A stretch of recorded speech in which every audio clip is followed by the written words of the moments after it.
What up, sports fans? I'm Paul Camacho, and this is the Macho Sports Report, where I talk to you about the sports stories that matter to me, hopefully matter to you.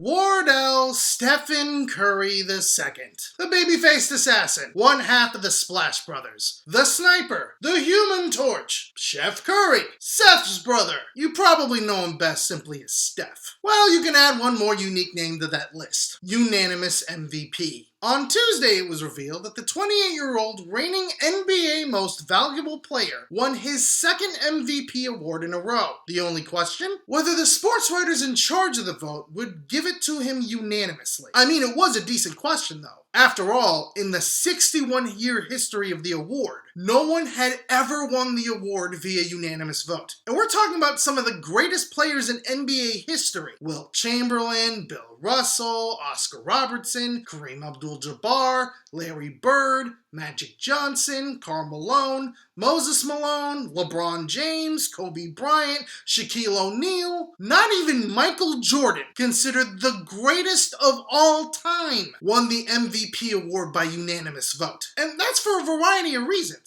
Whether that's because it's not a clear-cut choice, biases from certain regional sports writers that have been leaning on their local guy, or contrarians will vote for someone else simply to make a statement. So there's a reason why Curry's MVP vote was so unprecedented, especially since, you could legitimately make a case for other players. LeBron James and his expected regular season greatness, Russell Westbrook's knack for putting the thunder on his back, and Kawhi Leonard, with perhaps an even better all-around game than Curry. On top of that, the Warriors could still stay competitive without Curry in the lineup, as they've shown over the past 3 weeks in these playoffs. Then again, here's why. It doesn't matter! Because first and foremost, Steph Curry continues to amaze everyone who watches him. From his street ball handles to his video game range, Curry is a highlight reel waiting to happen. Then you have the fact that he makes everyone on his team that much better. Because make no mistake, without Curry, sure,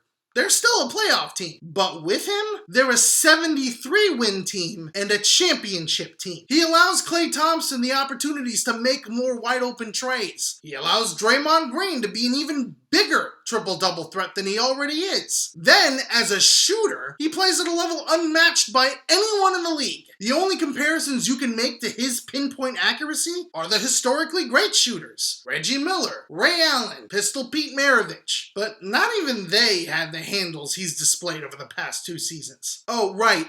Then there's the fact that Curry obliterated his previous record of made threes in a season. Need I remind you that the baby-faced assassin hit a mind-boggling 402 treys this year. Before Curry, no one had hit more than 300 in a season. This season's total beat his previous high in a regular season by 116. There's no denying that he's deserving of the unanimous vote. Having said all that, you know that there's the inevitable argument against Curry, which, by the way, isn't necessarily a knock on the now 2-time MVP. And that's the old, if they didn't get it, no one should argument. Like I said, legends like Wilt, Kareem, Bird, Magic, and Jordan were never voted MVP by unanimous vote. So why, oh why, should this guy win by unanimous vote? You have to admit, it's a horrifically fallacious argument when you think about it. Because at the end of the day, you can't hold the slights of the past against the present. After all, you could easily make the argument that those NBA legends and Hall of Famers totally deserve to be voted MVP unanimously in any given season that they won it. Furthermore, when it comes to honors like this, titles like unanimous aren't that important. Just because Curry was voted a unanimous MVP and, say, Jordan wasn't, doesn't mean Curry was objectively better than Jordan. That's ridiculous. Ultimately, the fact that Curry received all first-place votes 20 years from now will be looked at as an interesting bit of trivia, judged as a product of the times. It's too early to say that Curry will go down as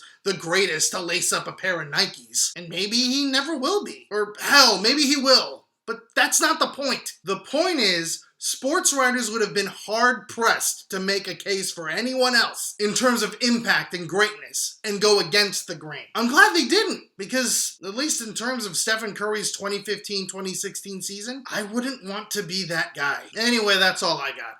But hey, I could be wrong. What do you think about Stephen Curry winning the unanimous vote for NBA MVP? Could you legitimately make a case for someone else this year? Leave your responses in the comments section below. I'm Paulo Camacho, and this has been the Macho Sports Report. Peace out, sports fans!